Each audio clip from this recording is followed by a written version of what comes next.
taba na. Wow!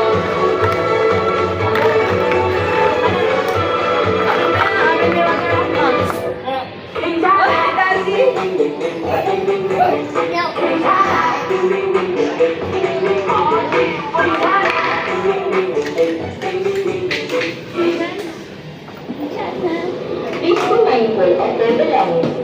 AAA are not responsible for any lost or stolen items. We recommend that keeping valuables with you at all times. Thank you for understanding. Magandang araw po sa lahat ng hindi paalala para sa kaligtasan ng inyong mga anak. Hinihiling po namin na bantayan niyo po sila hanggang